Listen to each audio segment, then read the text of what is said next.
Tim Legler, today we get to start our show with history being made. Let's get right to what A'ja Wilson accomplished last night. She came into this game against the Fever just 11 points shy of breaking the WNBA single-season scoring record. Tyrese Halliburton has been a mainstay at Fever games this season. Last night was no different. Watching A'ja Wilson go to work, score the first 10 points for this team. Finding that sweet spot, Malika. She loves that middle area of the floor. You see right there, just a catch, turn, face up, and then here again, one dribble gets to her spot. That sweet shooting stroke. She dominated the middle area of the floor early. And with that bucket, Tim, she made history. She now has the most points in a single season with 941, but she wasn't done, and Caitlin Clark was just getting started. Yeah, right there, puts her head down, gets to the rim. One of the few drives that she actually got to go when this one struggled a little bit with her shooting most of the night. A little bit of history there for her as well. The first player with 700 points, 300 assists in a single season in WNBA history. Here, Kelsey Mitchell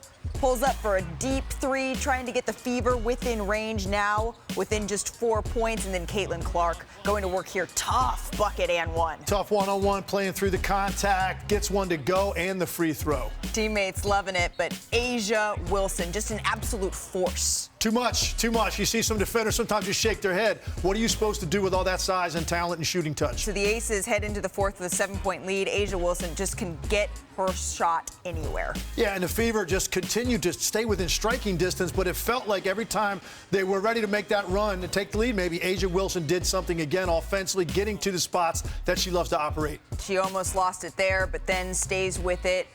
Tough finish. Wilson would have 27 points, 12 rebounds. The Aces win 86-75. Here's an emotional Wilson after the game.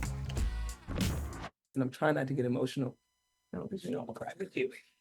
But like, my teammates are the ones, they're the heartbeat. They get me going. I don't get 0 points, obviously, without them passing me the basketball, but just the way they show up to work every single day, just ready to play, ready to lock in.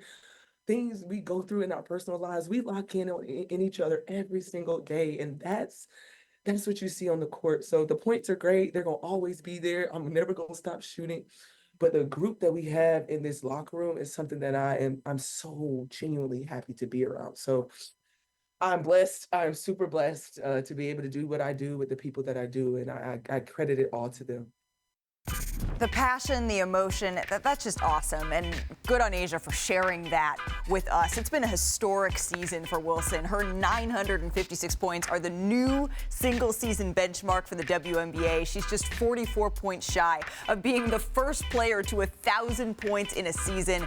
And she's doing it all while putting up career highs in scorings, in rebounds, blocks, and steals, my friend. And the basketball world is tapped in. Look at this. Fellow Olympian LeBron James took to social media to congratulate Wilson on her latest feat. You see her teammate there, Chelsea Gray, made sure to offer her some praise. Some legends in the building, Cheryl Swoops, Dawn Staley, making sure that their feelings are known as well. And speaking of legends, look who we got here. Hall of Famer Rebecca Lobo is with us now. Rebecca, I just listed a fraction of the accomplishments that we have seen here from A'ja Wilson. I'm just going to put this simply. Are we witnessing the greatest individual season in WNBA history? A'ja Wilson is certainly playing as well as anyone in the history of the league, perhaps better than anyone in the history of the league. We'll kind of wait till the end of the season to compare her season to past greats. But when you just look at the numbers, she's averaging more points per game than anyone ever has. Her rebounding average is second in the history of the league, only to the ridiculous numbers that Angel Reese has been putting up. A'ja has simply been spectacular. And Tim mentioned, sometimes the defender can just look at her and shake their head. That happens game after game. Sometimes I'm at home watching, shaking my head, wondering how anyone can slow her down. Certainly playing as well as, probably better than anyone has in the history of this league. When you're watching her play, Rebecca, what is it that stands out to you the most that makes you think, okay, we have not seen this before? She can be completely unguardable at times, and you saw it in some of the highlights you saw from yesterday where Aaliyah Boston was playing really good defense. She can simply score. A'ja gets to the spots on the floor. She's gotten better, not only going to her strong left hand, but going to her right hand as well. She's added a more consistent three-point shot. She can get the ball off the defensive board and facilitate the other way. She's doing it efficiently, and also with the defensive attention she's getting, she takes great care of the basketball. In the game yesterday, 0 turnovers, even though she was often getting double teamed. She can just simply be unstoppable offensively, and that's not even touching how well she's playing on the defensive end of the floor, which has been very, very good all season long. I know you said that full season grades, we have to wait until a full season is under our belt, but should we call it now? Do you think the MVP is wrapped up for this year? I honestly do. I mean, she is just simply the best player in the league. What's a little bit intriguing is in the history of the league, we've only had one unanimous MVP. That was Cynthia Cooper. And there were only 37 voters in those days. Now we have 60. Some might look at it differently. To me, A'ja Wilson is the MVP, and I think it could be very close, if not a unanimous vote. Look at this. Despite the loss, Caitlin Clark is now only 5 assists away from passing Alyssa Thomas for the most dimes in a single season. Even still, Tim Legler, I understand that as you were watching last night, you saw something that you were troubled by. What exactly is that? Yes, Malik, it's how hard Caitlin Clark has to work for everything she does offensively. And I think when you have a weapon like this, that is so different than any other player in the league in terms of how you have to extend defensively, the amount of communication it takes to know where she is.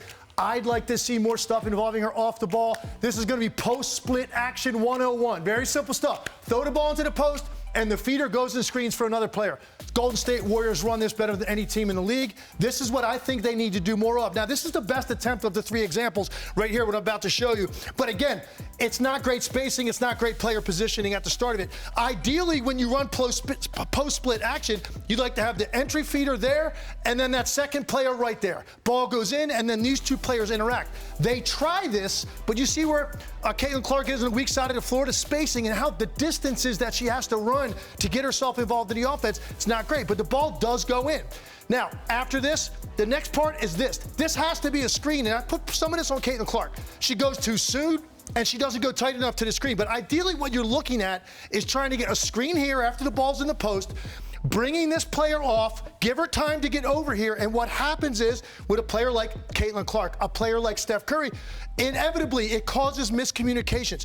You'll get a jump out here on the switch from this guard, but you always get this second defender staying there because they're so worried about the switch not being communicated. You end up with 2 on the ball, and that would leave a great opportunity right here for Kelsey Mitchell to pop back for an open 3 or dive down the lane or get something out of it. Instead, they don't get to any of that. They throw it to Caitlin Clark too soon. She's left with one of these, a bunch of these on the night, forced tough contested shots in the paint. Next example. This one's on Caitlin Clark. Give Aaliyah Boston here, a legit post player, time. Get her into the post, and now let's go ahead and let's throw this entry pass, but the angle should be over here, not where Caitlin Clark is. If you were to do that, here's what it leads to. It leads to this post-split action. Go screen for your teammate, bring her off here. When you run that action, you now have an opportunity where 2 end up staying with Caitlin Clark. Instead, she forces a drive, another tough contested shot in the paint.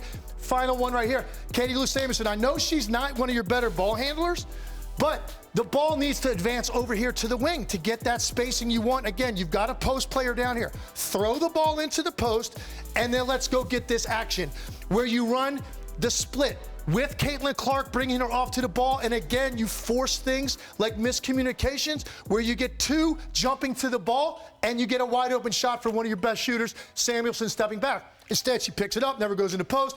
All kinds of physical activity on the ball. You force Caitlin Clark into the paint, big hands up, another shot off the front of the rim on a drive. I think there are ways to allow the game to be simpler for Caitlin Clark and open up the game for other people because of the threat that she represents. I didn't see Indiana doing a lot of that last night as a result. Very difficult shooting night for Caitlin Clark. The Aces, obviously a formidable opponent here, and they've dominated the season series so far against the Fever. They've won all 3 meetings. The games, they haven't been particularly close. Vegas winning by an average of over 16 points per game. Really, to your point, Tim, holding Caitlin Clark in check. And, oh, by the way, these 2 teams, they meet again on Friday night for the the final meeting of the regular season. So Rebecca, the Fever, they're going to get another crack at the Aces tomorrow night as they try to snap a 14-game losing streak to Vegas. What do you want to see from Clark and Indiana on Friday here? Well, there are a couple things that are interesting about this matchup. First of all, the Aces are the only team that Indiana has yet to beat this season. And the second part is this is kind of like a playoff feel. They played last night. They have one day off in between, and they'll play them again. And so I'm interested just to see what kind of changes and adjustments the coaches will make both on the offensive and defensive ends of the floor. And this is particularly important for Indiana for one reason. This is a team that lacks playoff experience. They have 19 total games of playoff experience on their roster. 0 games of that comes from their starting lineup. So this is a thing with 2 weeks left in the season where they can hone in, treat this like a playoff series, kind of treat it like a must-win game, get the rest and recovery that they need today, make the adjustments on the fly, but certainly a way to prepare a team who doesn't have much playoff experience for this kind of a playoff environment. And as you know, Rebecca, if the Fever are able to get the win, it'll be their 20th of the season, officially ending their streak of 7 straight losing years. Rebecca Lobo, as always, thank you so much for spending some time with us. We're going to be seeing a whole lot of you here on WNBA Today as we march toward the playoffs.